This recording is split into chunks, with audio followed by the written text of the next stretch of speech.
A integridade das membranas de espermatozoides ovinos criopreservados com etileno glicol. 1. Por que a integridade das membranas plasmática, nuclear e mitocondrial dos espermatozoides é fundamental durante a criopreservação? Resposta: a integridade dessas membranas é crucial porque elas desempenham funções essenciais na sobrevivência e funcionalidade celular. Membrana plasmática protege o conteúdo celular e regula trocas com o meio, sendo fundamental para capacitação, motilidade e fusão com o óvulo. Membrana nuclear preserva o material genético, sendo essencial para a correta fertilização e transmissão da informação genética ao embrião. Membrana mitocondrial, responsável pela produção de energia, ATP, se danificada, prejudica o metabolismo e a motilidade dos espermatozoides. Durante a criopreservação, alterações de temperatura e osmolaridade podem causar lesões nessas estruturas, levando à infertilidade mesmo que os parâmetros morfológicos pareçam normais. 2. Quais fatores explicam a escolha do etileno glicol como crioprotetor e sua superioridade em relação ao glicerol? Resposta: o etileno glicol é um crioprotetor de baixa massa molecular e alta permeabilidade celular, o que permite uma desidratação mais rápida do espermatozoide durante o congelamento. Essa propriedade diminui a formação de cristais de gelo intracelular e reduz o choque osmótico, preservando melhor as membranas celulares. Além disso, segundo estudos citados, Merriman et al., 1977, o etileno glicol estabiliza as estruturas lipídicas das membranas, tornando-as mais resistentes a danos térmicos. O artigo mostra que o etileno glicol mantém maior percentual de células com membranas íntegras depois da descongelação, justificando sua escolha. 3. Como são avaliadas as lesões nas membranas dos espermatozoides no laboratório? Resposta: as lesões são avaliadas utilizando corantes fluorescentes como diacetato de carboxifluoresceína, DIC, e o iodeto de propídio, IP. DIC penetra células vivas e é convertido por esterases em um fluoróforo verde, indicando membrana plasmática íntegra.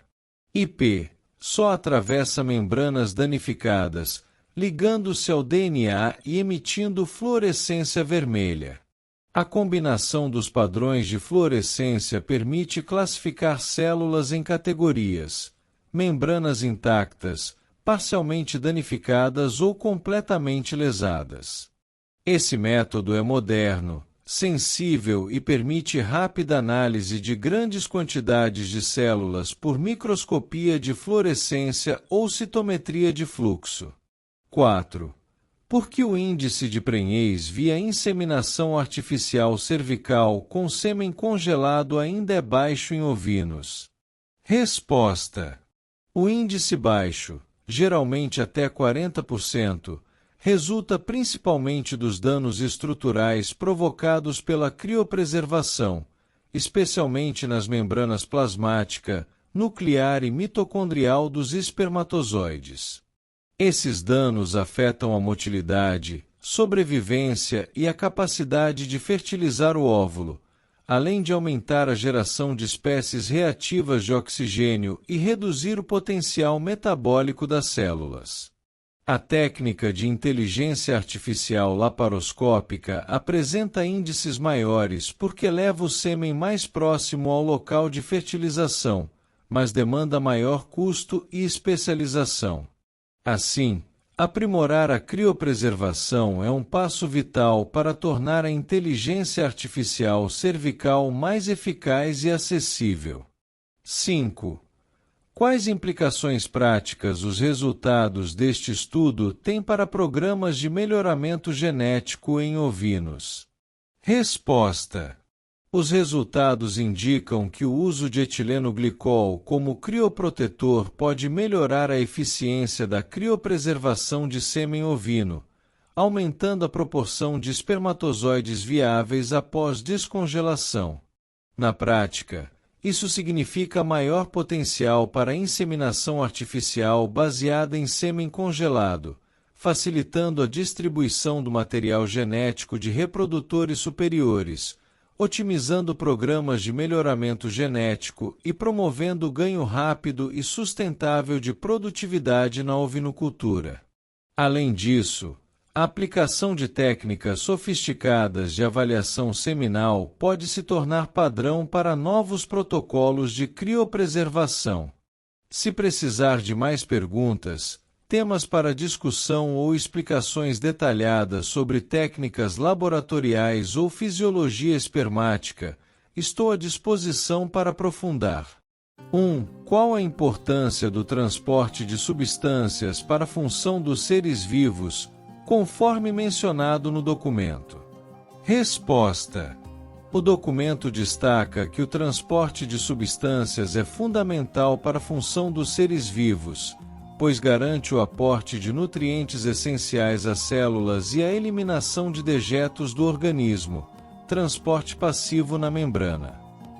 O texto distingue dois tipos principais de transporte: a convecção, que é o transporte em massa, como o fluxo sanguíneo, e a difusão, que atua em pequenas distâncias e é predominante em nível celular, transporte passivo na membrana, difusão.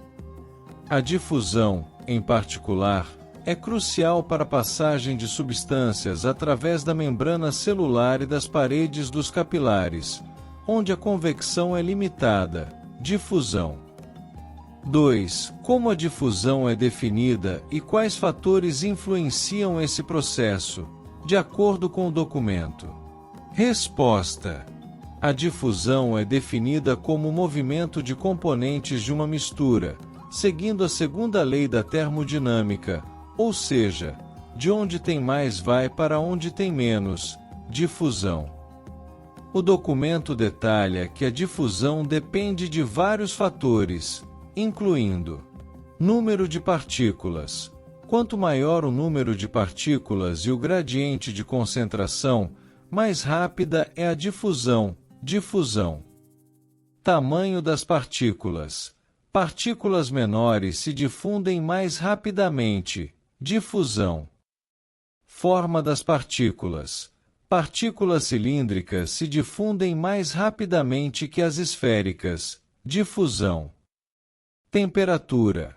Quanto maior a temperatura, maior a difusão, pois as moléculas possuem maior energia cinética. Difusão. 3. De que forma a membrana celular afeta o processo de difusão, segundo o texto? Resposta: o documento explica que a membrana celular cria uma barreira ao movimento das moléculas, tornando o fluxo de substâncias dependente da eficiência com que essas moléculas atravessam a membrana. Difusão na membrana. Para que uma substância passe pela membrana, ela precisa penetrar ou solubilizar-se nela e, em seguida, mover-se ou difundir-se dentro da membrana. Difusão na membrana.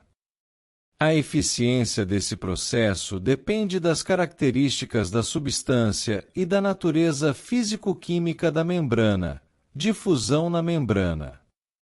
Por exemplo, se o interior da membrana é hidrofóbico e a substância é hidrofílica, a substância precisará de muita energia para penetrar na membrana, pois terá de se desfazer da sua camada de água de solvatação. Difusão na membrana. 4. Quais são as 3 etapas necessárias para a passagem de uma molécula ou íon através da membrana, conforme descrito no documento? Resposta: o documento identifica 3 etapas cruciais para a passagem de uma molécula ou íon através da membrana celular. Difusão. Solubilização. A molécula deve se solubilizar na membrana. Translocação. A molécula deve se mover através da membrana. Saída. A molécula deve sair da membrana para o meio aquoso do outro lado. 5. Como o documento diferencia transporte passivo e transporte ativo, e quais exemplos de transporte ativo são mencionados? Resposta. O documento distingue o transporte passivo do transporte ativo com base no gasto de energia, transporte. No transporte passivo, as substâncias se movem de um local de maior concentração para um de menor concentração, a favor do gradiente de concentração, até que a concentração de partículas seja uniforme, transporte passivo. Já o transporte ativo requer gasto de energia, ATP, e ocorre contra o gradiente de concentração, químico ou elétrico, transporte ativo. Um exemplo citado é a bomba de sódio, Na+, e potássio, K+, que funciona como uma porta giratória para manter o equilíbrio iônico celular, transporte ativo. O documento menciona a importância do gradiente de concentração na difusão. Como ele é definido e qual o seu papel nesse processo? Resposta. O gradiente de concentração é definido como a taxa com que a concentração de uma substância decai com a distância, difusão. O documento usa o exemplo de uma gota de tinta em um copo d'água para ilustrar. A concentração é máxima no interior da gota e zero na água pura, e a taxa com que essa concentração diminui à medida que se afasta da gota é o gradiente de concentração, difusão. O gradiente é crucial porque ele impulsiona a difusão. Quanto maior o gradiente, mais rápida será a movimentação das partículas da área de maior concentração para a de menor concentração, difusão. 2. O que é osmose e como ela é descrita no contexto do transporte através de membranas seletivamente permeáveis? Resposta. O documento descreve a osmose como a difusão efetiva de água através de membranas seletivamente permeáveis, osmose. Esse processo ocorre devido à diferença na concentração efetiva da água através da membrana, o que faz com que a célula inche ou encolha, dependendo da direção do movimento da água, osmose. A osmose é um tipo de transporte passivo que visa equilibrar as concentrações de solutos e solventes entre os meios separados pela membrana, osmose. 3. Quais são os diferentes tipos de permeabilidade que uma membrana pode apresentar, de acordo com o documento? Resposta. O documento lista 4 tipos de permeabilidade. Permeabilidade. Permeável. Permite a passagem de soluto e solvente. Impermeável. Não permite a passagem de soluto e de solvente. Semipermeável. Permite a passagem de solvente, mas não de soluto. Seletivamente permeável. Permite a passagem de solvente e de alguns solutos. A membrana seletivamente permeável é particularmente importante em sistemas biológicos, pois permite o controle do que entra e sai da célula, permeabilidade. 4. Como a bomba de sódio e potássio funciona e qual a sua importância para a célula, conforme descrito no documento? Resposta. A bomba de sódio e potássio é um exemplo de transporte ativo que funciona como uma porta giratória, transporte ativo. Para que o sódio, Na+, saia da célula, o potássio, K+, precisa ser transportado para o seu interior, transporte acoplado, transporte ativo.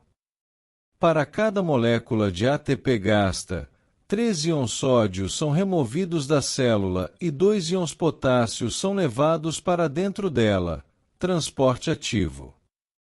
Esse processo gera um potencial transmembrana e é fundamental para manter o equilíbrio iônico e o volume celular, além de ser essencial para a transmissão de impulsos nervosos e a contração muscular, transporte ativo.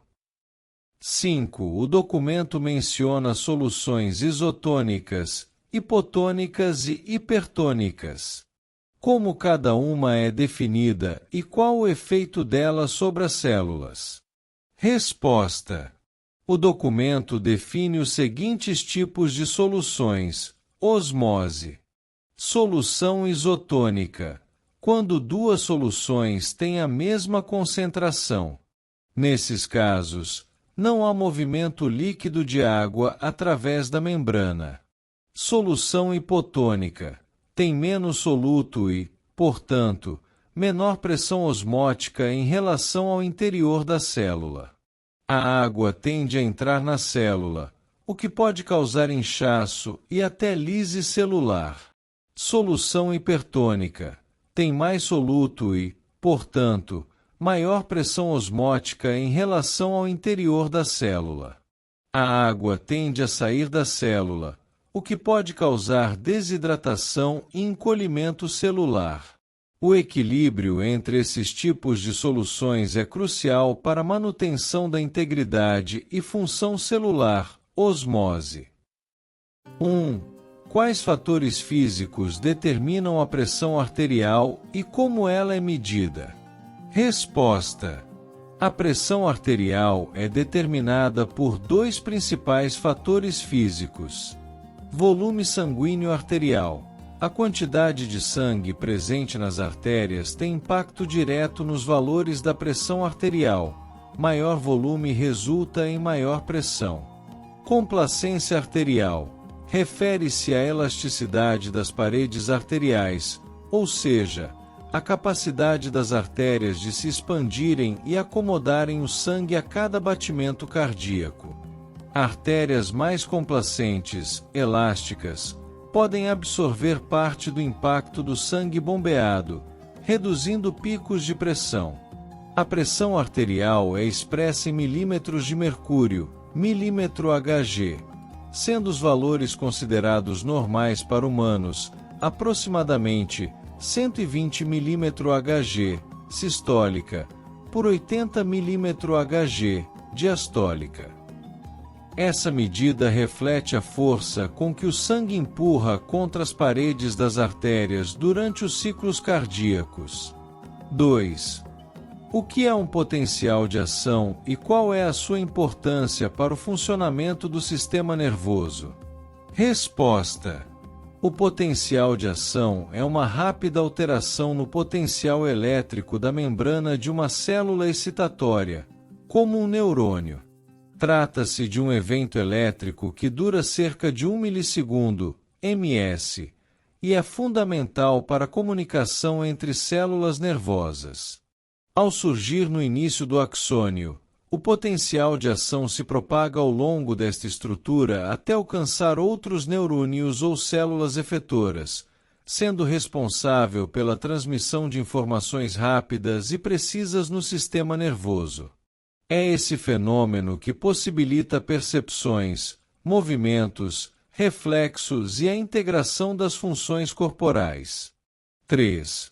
Quais são as fases do potencial de ação e o que ocorre em cada uma delas? Resposta: o potencial de ação possui 4 fases principais. Repouso. Os canais de sódio, Na+, e potássio, K+, estão fechados, mantendo o potencial de membrana estável. Despolarização. Um estímulo inicial faz com que os canais de sódio dependentes de voltagem se abram. O sódio entra rapidamente na célula, tornando o interior mais positivo e causando uma inversão temporária do potencial de membrana. Hiperpolarização, ou repolarização após cerca de 1 milissegundo. Os canais de sódio se fecham e os canais de potássio se abrem. O potássio, carregando cargas positivas, sai da célula, ajudando a restaurar e até ultrapassar ligeiramente o potencial de repouso, tornando o interior temporariamente mais negativo que o normal. Retorno ao potencial de repouso. Com o fechamento dos canais de potássio, a célula retorna ao seu estado inicial de potencial de repouso, pronta para responder a um novo estímulo. Essas fases são essenciais para garantir que os sinais nervosos sejam unidirecionais e separados no tempo, evitando sobreposição de mensagens. 4. O que são sinapses e qual é a diferença entre as células pré-sináptica e pós-sináptica? Resposta: sinapses são estruturas especializadas que permitem a comunicação entre células do sistema nervoso ou entre neurônios e células efetoras, como músculos. Elas garantem a passagem do sinal de uma célula para outra, podendo ser via sinais químicos, mais comum, ou elétricos. Célula pré-sináptica é a célula emissora, que gera e transmite o sinal nervoso para a sinapse. Célula pós-sináptica é a célula receptora, que recebe e processa o sinal proveniente da célula pré-sináptica. Na sinapse química, a comunicação ocorre por meio da liberação de neurotransmissores na fenda sináptica, enquanto na sinapse elétrica a passagem direta de íons por canais especializados. 5. Como a transmissão do potencial de ação permite a passagem do sinal através de uma sinapse química? Resposta: quando o potencial de ação chega ao terminal da célula pré-sináptica, ele provoca a abertura de canais de cálcio dependentes de voltagem. Esse influxo de cálcio estimula vesículas cheias de neurotransmissores a se fundirem com a membrana pré-sináptica, liberando os neurotransmissores na fenda sináptica. Essas moléculas químicas difundem-se pela fenda e se ligam a receptores específicos na membrana da célula pós-sináptica. Isso gera mudanças no potencial de membrana desta célula, podendo desencadear um novo potencial de ação caso o sinal seja suficientemente forte. Assim, os sinais elétricos são convertidos temporariamente em sinais químicos para atravessar o espaço entre os neurônios e retornam a sinais elétricos na célula seguinte. 6. Por que a complacência arterial é considerada um fator fundamental para a regulação da pressão arterial? Resposta: a complacência arterial diz respeito à capacidade das artérias de se expandirem e acomodarem o sangue lançado pelo coração a cada sístole. Artérias mais elásticas amortecem o impacto do fluxo sanguíneo e evitam grandes variações na pressão, promovendo circulação mais estável. Se as artérias perderem complacência, como ocorre em processos de envelhecimento ou aterosclerose, tornam-se mais rígidas, elevando a pressão sistólica e aumentando o risco de lesões em órgãos-alvo, como coração e rins. Por isso, a complacência é fundamental para manter níveis pressóricos saudáveis e reduzir o risco de doenças cardiovasculares. 7. O que difere a fase de despolarização da de hiperpolarização durante um potencial de ação? Resposta: na fase de despolarização, ocorre a abertura dos canais de sódio dependentes de voltagem, resultando em rápida entrada de sódio na célula e tornando o interior celular momentaneamente mais positivo. Já na hiperpolarização, logo após a despolarização, os canais de sódio se fecham e os de potássio se abrem, permitindo a saída de potássio.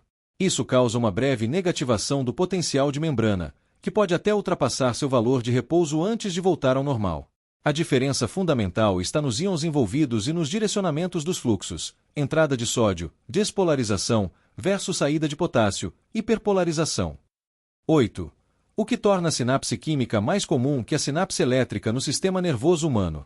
Resposta: a sinapse química oferece maior controle, amplificação e modulação do sinal nervoso, pois permite a integração de múltiplos sinais excitatórios e inibitórios, além de possibilitar plasticidade sináptica e adaptações a diferentes situações fisiológicas. Ela utiliza neurotransmissores para transmitir informações de uma célula para outra por meio de um pequeno espaço chamado fenda sináptica. Já a sinapse elétrica, embora promova a comunicação mais rápida e direta entre células, é menos versátil, sendo encontrada mais frequentemente em tecidos onde a sincronização rápida é essencial, como em determinadas áreas do cérebro e do coração. No sistema nervoso central de humanos, predomina a complexidade e versatilidade trazidas pelas sinapses químicas. 9. Como diferentes valores de pressão arterial, sistólica e diastólica, refletem a função cardíaca. Resposta. A pressão sistólica, valor mais alto, ex. 120 mmHg, indica a força máxima exercida pelo sangue nas paredes arteriais durante a contração do ventrículo esquerdo, sístole. Já a pressão diastólica, menor, ex. 80 mmHg, corresponde à força mínima enquanto o coração relaxa entre 2 batimentos, refletindo a resistência periférica dos vasos e a complacência arterial. Diferenças anormais entre esses valores podem indicar disfunções cardíacas, rigidez arterial ou alterações no volume sanguíneo, facilitando o diagnóstico de diversas condições clínicas, como hipertensão. 10. Explique a importância do potencial de repouso para a condução dos potenciais de ação nos neurônios. Resposta. O potencial de repouso é o estado elétrico estável da membrana plasmática de um neurônio, quando ele não está sendo estimulado. Esse potencial negativo, geralmente em torno de menos 70 mV, é resultado da diferença de concentração iônica entre o meio extracelular e intracelular e da ação de bombas iônicas como a bomba de sódio e potássio. A existência desse potencial de repouso é crucial porque ele estabelece as condições para que, ao receber um estímulo adequado, ocorra uma rápida inversão de voltagem, o potencial de ação. Sem o potencial de repouso, a célula estaria em equilíbrio com o meio, impedindo a geração e a condução dos sinais elétricos indispensáveis à comunicação do sistema nervoso.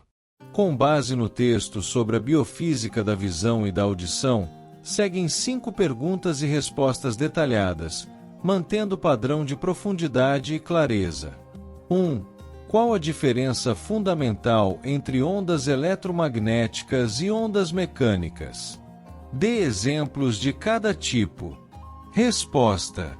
A principal diferença está na necessidade de um meio material para a propagação. Ondas eletromagnéticas são geradas por cargas elétricas oscilantes e podem se propagar no vácuo, pois não necessitam de meio material. Exemplos incluem luz visível, raio-x, raios gama e micro-ondas. Ondas mecânicas dependem da vibração das partículas de um meio material para transmitir energia, não se propagam no vácuo. Um exemplo clássico é a onda sonora, que se propaga no ar, na água ou em sólidos. 2. Explique o espectro da luz visível e como a polarização comprova a natureza transversal das ondas luminosas. Resposta. O espectro da luz visível é uma fração reduzida do espectro eletromagnético, correspondente a ondas com frequências entre aproximadamente 3,8 x10 sobrescrito 1 Hz e 8,3 x10 sobrescrito 1 Hz, e comprimentos de onda entre 7.800 A e 3.600 A. Ele inclui as cores do vermelho ao violeta. A polarização ocorre apenas com ondas transversais, pois esse fenômeno depende da orientação das oscilações do campo elétrico da luz em planos perpendiculares à direção de propagação. Como a luz pode ser polarizada, isso comprova que é uma onda transversal e não longitudinal. 3. Como a anatomia do olho contribui para o processo de percepção visual? Resposta. O globo ocular possui várias estruturas adaptadas para captar, direcionar e processar a luz. Córnea. Funciona como janela transparente, permitindo a entrada de luz. Humor aquoso. Preenche o espaço atrás da córnea, mantendo o formato e nutrindo estruturas. Íris e pupila. Regulam a quantidade de luz que entra. Cristalino. Ajusta o foco para diferentes distâncias, alterando seu formato graças aos músculos ciliares. Humor vítreo. Mantém a forma do olho. Retina. Contém cones, percepção de cores, e bastonetes, contrastes de claro e escuro. A fóvea centraliza a acuidade visual, e o ponto cego não tem células sensíveis. Nervo óptico. Transmite os impulsos nervosos da retina até o córtex cerebral, onde ocorre a interpretação das imagens. 4. Descreve o caminho que o som percorre desde sua captação até ser interpretado pelo cérebro, destacando as funções anatômicas envolvidas. Resposta: o som é captado pelo pavilhão auricular e conduzido pelo canal auditivo externo até o tímpano, que vibra de acordo com as ondas sonoras recebidas. Essas vibrações são transmitidas pelos ossículos, martelo, bigorna e estribo, na orelha média, amplificando o som até a janela oval da orelha interna. Na cóclea, as vibrações passam pelo líquido, endolinfa e perilinfa, e promovem o movimento da membrana basilar e excitação das células ciliadas do órgão de corte. Estas células geram impulsos elétricos que seguem pelo nervo coclear até os lobos temporais do córtex cerebral, onde o som é finalmente reconhecido e interpretado. 5. Como a orelha interna participa tanto da audição quanto do equilíbrio corporal? Resposta: a orelha interna é composta pela cóclea, responsável pela audição, e pelo aparelho vestibular, responsável pelo equilíbrio. Audição: a cóclea converte vibrações mecânicas em sinais elétricos transmitidos ao cérebro. Equilíbrio: os canais semicirculares, preenchidos por endolinfa e contendo otólitos, cristais de cálcio, detectam movimentos da cabeça. Ao movimentar a cabeça, os otólitos estimulam células ciliadas cujo sinal é enviado ao nervo vestibular e, posteriormente, ao cerebelo, que coordena e ajusta a postura e o equilíbrio do corpo. 6. Por que só enxergamos a luz refletida ou emitida pelas fontes e não percebemos o pincel de luz no vácuo? Resposta: a luz só pode ser percebida pelos nossos olhos quando é refletida por corpos iluminados, objetos em nosso campo de visão, ou quando olhamos diretamente para sua fonte, exemplo, lâmpada ou sol.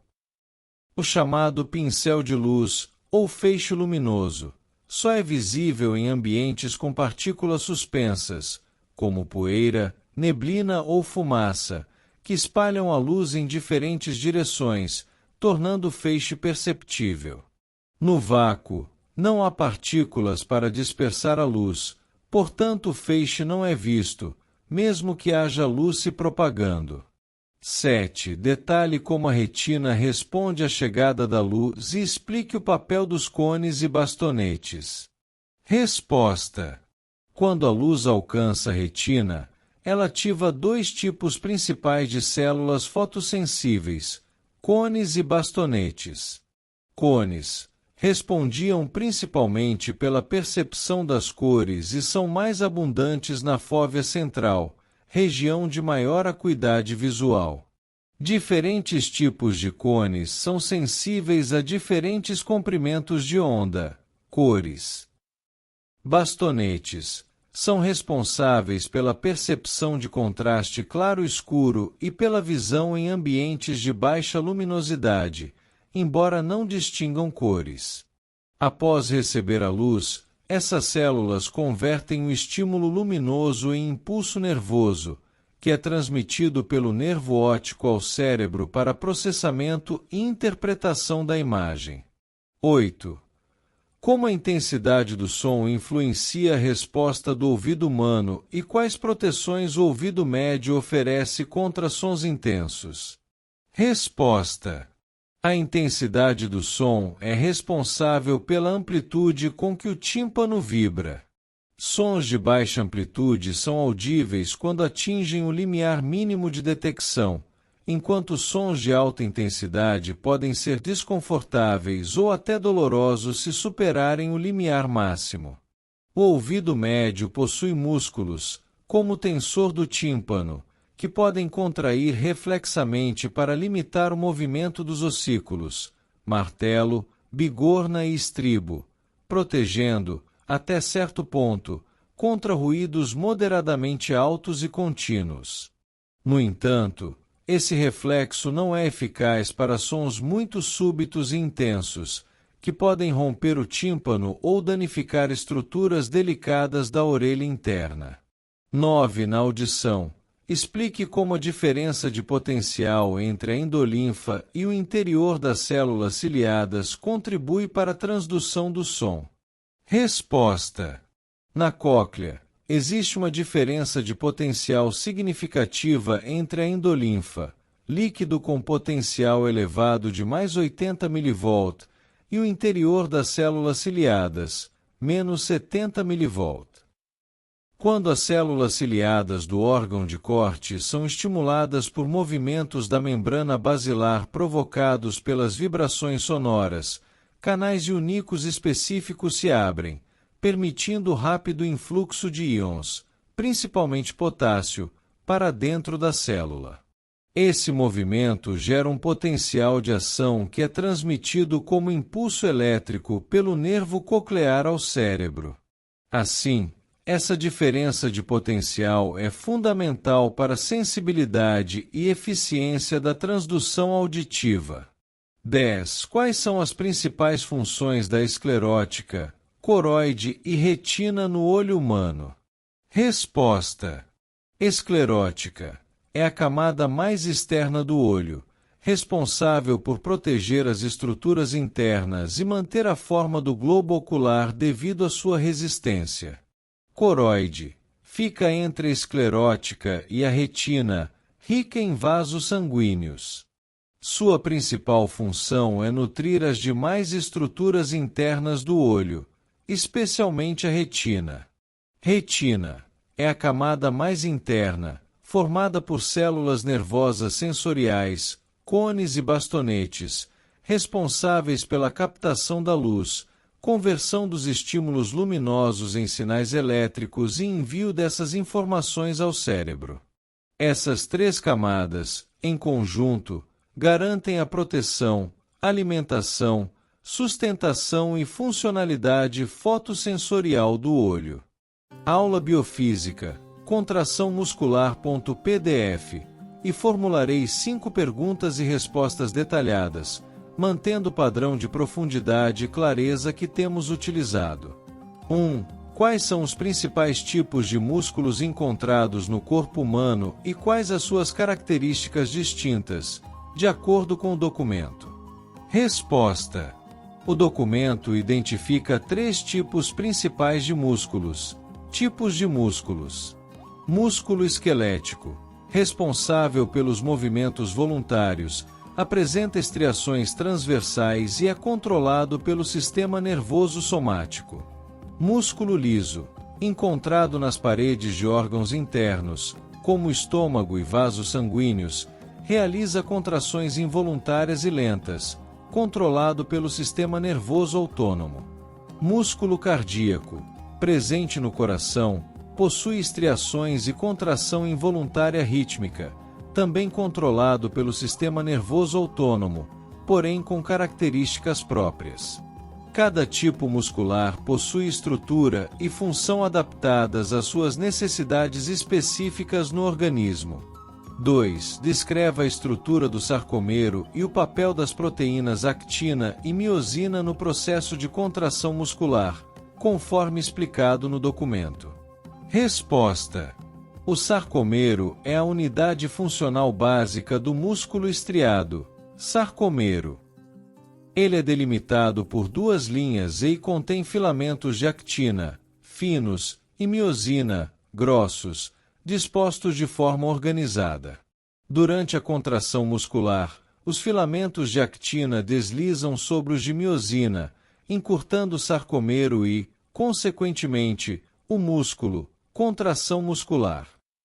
A miosina possui cabeças que se ligam à actina e, utilizando energia proveniente do ATP, tracionam os filamentos de actina em direção ao centro do sarcomero. 3. Qual o papel do cálcio, K/2, na regulação da contração muscular e como ele interage com as proteínas troponina e tropomiosina, de acordo com o documento? Resposta: o cálcio desempenha um papel crucial na regulação da contração muscular. Papel do cálcio. Em repouso, a tropomiosina bloqueia os sítios de ligação da miosina na actina, impedindo a contração. Quando um impulso nervoso chega à fibra muscular, o retículo sarcoplasmático libera cálcio no citoplasma.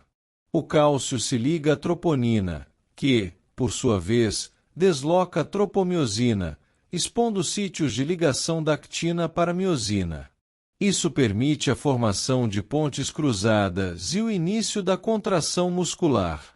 4. Explique o ciclo de pontes cruzadas da miosina e como o ATP é utilizado nesse processo, conforme descrito no documento. Resposta: o ciclo de pontes cruzadas da miosina é composto por 4 etapas principais. Ciclo das pontes cruzadas. Ligação: a cabeça da miosina se liga ao sítio ativo da actina. Força: a cabeça da miosina se inclina, puxando o filamento de actina e encurtando o sarcomero. Desligamento: uma molécula de ATP se liga à cabeça da miosina, fazendo com que ela se desligue da actina. Energização: a hidrólise do ATP, quebra em ADP mais fosfato, fornece energia para que a cabeça da miosina retorne à sua posição inicial, pronta para um novo ciclo. O ATP é essencial para energizar a miosina e permitir que ela se ligue, tracione e se desligue da actina, garantindo a contração muscular. 5. Quais são as principais fontes de energia para a contração muscular e como elas são utilizadas em diferentes intensidades de exercício, de acordo com o documento? Resposta: o documento menciona que as principais fontes de energia para a contração muscular são: fontes de energia. ATP fornece energia imediata para os primeiros segundos de contração. Creatina fosfato regenera rapidamente o ATP, fornecendo energia para atividades de curta duração e alta intensidade. Glicólise anaeróbica quebra da glicose sem oxigênio, produzindo ATP e ácido lático, utilizada em atividades de intensidade moderada e curta duração. Metabolismo aeróbico quebra da glicose e ácidos graxos com oxigênio, produzindo grande quantidade de ATP, utilizada em atividades de longa duração e baixa intensidade. A escolha da fonte de energia depende da intensidade e duração do exercício, com o corpo utilizando diferentes vias metabólicas para suprir as demandas energéticas dos músculos. Baseadas no resumo sobre interação das radiações com a matéria, mantendo o padrão de clareza, síntese e contextualização científica. 1. Quais são os 2 principais mecanismos pelos quais as radiações interagem com a matéria? Explique como cada um ocorre. Resposta: as radiações interagem com a matéria fundamentalmente por 2 mecanismos distintos: excitação e ionização. Excitação acontece quando um átomo absorve energia suficiente para que um de seus elétrons salte para uma órbita mais externa, deixando o átomo em um estado chamado excitado, porém sem retirar o elétron do átomo. Ionização ocorre quando a energia transferida pela radiação é suficiente para remover um elétron do átomo, gerando um íon carregado positivamente. Esse processo altera o equilíbrio de cargas no meio, sendo típico das chamadas radiações ionizantes. 2. O que são radiações ionizantes e quais os efeitos físicos e químicos imediatos de sua interação com moléculas e átomos? Resposta: radiações ionizantes são aquelas capazes de arrancar elétrons de átomos ou moléculas, convertendo-os em íons. Os efeitos físicos incluem a formação de íons, rompendo temporariamente o equilíbrio de cargas no átomo. Os efeitos químicos resultam do rearranjo eletrônico subsequente, podendo envolver moléculas próximas, gerando novas espécies químicas como radicais livres. Essa transferência de energia pode danificar moléculas essenciais, afetando estruturas e funções biológicas, especialmente em organismos vivos. 3. Descreva os efeitos das radiações ionizantes na água e explique a importância dos radicais livres para lesões biológicas. Resposta: Quando a água é exposta a radiações ionizantes, ocorre a radiólise, processo que gera a formação de íons e radicais livres, como o radical hidroxila, item O. Esses radicais possuem elétrons desemparelhados, tornando-os altamente reativos. Portanto, eles podem reagir rapidamente com outras moléculas próximas, inclusive biomoléculas, potencializando danos celulares. Como a água constitui grande parte do citoplasma celular, a produção de radicais livres pela radiólise é uma das principais vias de dano indireto em tecidos biológicos expostos à radiação. 4. Como as radiações ionizantes podem provocar mutações gênicas e afetar o DNA? Quais as possíveis consequências dessas alterações no corpo humano? Resposta: radiações ionizantes podem causar lesões diretas no DNA, por ionização da molécula, ou indiretas, via radicais livres derivados da água, provocando mutações gênicas, alterações nas sequências dos genes e até quebras da cadeia do DNA. Consequências dessas mutações incluem: na fase embrionária, defeitos de formação de tecidos, órgãos e membros devido à alteração do desenvolvimento. Em adultos, mutações podem se acumular sem efeito imediato, mas podem, dependendo das células atingidas, favorecer o surgimento de câncer ou serem transmitidas à descendência se afetarem células reprodutivas. Nem toda mutação leva a um efeito biológico observável.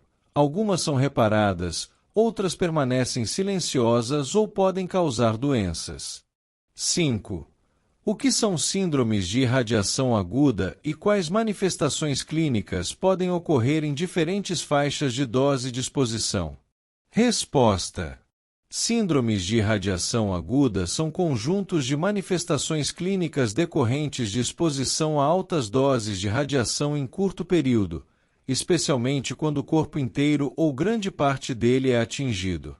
Os sintomas incluem náusea, vômito, mal-estar, diarreia e anorexia, aparecendo de minutos a um dia após a exposição. As manifestações específicas dependem da dose. Doses abaixo de 1000 Hz afetam a medula óssea, causando insuficiência imunológica, hemorragias e anemia. Entre 1000 e 10.000 Hz, efeitos graves no trato gastrointestinal, com risco de septemia e desequilíbrios graves. Acima de 10.000 Hz, comprometem o sistema nervoso central, levando a rápida perda de coordenação, coma e morte. A gravidade e reversibilidade dos sintomas dependem da dose, área exposta e se a exposição foi localizada ou sistêmica. Baseadas no texto fornecido sobre radiações na natureza e suas aplicações. 1. Quais são os principais tipos de radiações encontradas na natureza e quais exemplos de cada uma foram destacados no texto? Resposta: o texto menciona 2 principais tipos de radiação presentes na natureza. Radiação cósmica, oriunda do espaço, composta por partículas de altíssima energia capazes de penetrar a atmosfera terrestre, afetando inclusive organismos vivos. Radiação proveniente de elementos naturais radioativos na crosta terrestre, como potássio e césio, que emitem partículas ou radiações eletromagnéticas durante seu decaimento natural. Essas radiações estão constantemente presentes no ambiente, contribuindo com uma exposição natural à radiação para todos os seres vivos. 2. Diferencia as radiações alfa, beta e gama considerando constituição, alcance e capacidade de penetração. Resposta: radiação alfa, formada por 2 prótons e 2 nêutrons, núcleo de hélio, tem grande massa e carga positiva. Seu alcance é muito pequeno, menos de 1 milímetro no tecido humano e pouco mais de meio centímetro no ar, podendo ser barrada por uma folha de papel. Seu perigo reside na ingestão de materiais contaminados, pois não atravessa a pele. Radiação beta, formada por partículas com a massa de um elétron, negativa, ou pósitron positiva, tem alcance intermediário, cerca de 0,5 centímetros no tecido e vários metros no ar. Pode atravessar papel e até finas lâminas de mica. Radiação gama, composta por ondas eletromagnéticas altamente penetrantes, pode atravessar vários centímetros de tecido, alcançando 10 cm, e é pouco barrada pelo ar. Apesar de serem menos ionizantes, exigem cuidado devido à sua grande capacidade de penetração. 3. Quais são as principais medidas de proteção radiológica recomendadas para trabalhadores e ambientes que lidam com radiação? Resposta: o texto destaca diversas práticas fundamentais para a proteção radiológica. Blindagem com materiais apropriados, como chumbo para raios-x e gama. Uso de equipamentos de proteção individual, aventais, luvas, macacões, botas e máscaras. Controle de acesso. Restringir entrada em áreas contaminadas e utilizar sistemas como capelas para substâncias voláteis. Medidas higiênicas. Evitar comer, beber, fumar e aplicar cosméticos em áreas radiativas. Monitoração individual. Uso de dosímetros para controlar exposição dos profissionais. Boas práticas laboratoriais. Manipular materiais radioativos de meia-vida curta. Utilizar pinças para afastamento e limitar o tempo de exposição. Além disso, exames periódicos são obrigatórios para monitorar a saúde dos trabalhadores expostos. 4. Explique as diferenças entre os métodos diagnósticos ionizantes e não ionizantes e exemplifique cada um. Resposta: métodos ionizantes utilizam radiações que podem remover elétrons de átomos, causando ionização e potenciais danos celulares. Exemplos: raio-x atravessam o corpo e criam imagens em filmes ou detectores digitais, usados em radiografias e tomografia computadorizada. Cintilografia utiliza radionuclídeos que emitem radiação gama, mapeando órgãos ou processos fisiológicos. Métodos não ionizantes não retiram elétrons dos átomos, não ionizando a matéria. Exemplos: ressonância magnética. RM utiliza radiofrequências para excitar núcleos de hidrogênio, sem emitir radiação ionizante. Ultrassonografia baseia-se em ondas sonoras de alta frequência para produzir imagens dos órgãos internos, seguro mesmo durante a gestação. Os métodos não ionizantes são preferíveis em situações delicadas por não causar risco de mutações ou lesões ao DNA. 5. Como o conceito de meia-vida influencia o manejo e a segurança no uso de materiais radioativos em ambientes médicos e laboratoriais? Resposta: a meia-vida é o tempo necessário para que metade dos átomos de um material radioativo se desintegre naturalmente. Na prática, radioisótopos de meia-vida curta são preferidos em procedimentos diagnósticos para reduzir a exposição do paciente e da equipe. O conhecimento da meia-vida permite programar o descarte seguro e o tempo de isolamento de materiais contaminados. Evita-se o acúmulo de radioatividade prolongada em ambientes médicos, diminuindo riscos à saúde e facilitando a radioproteção. A aplicação da meia-vida é crucial para garantir que o uso de materiais radioativos seja seguro tanto para profissionais quanto para pacientes e o meio ambiente.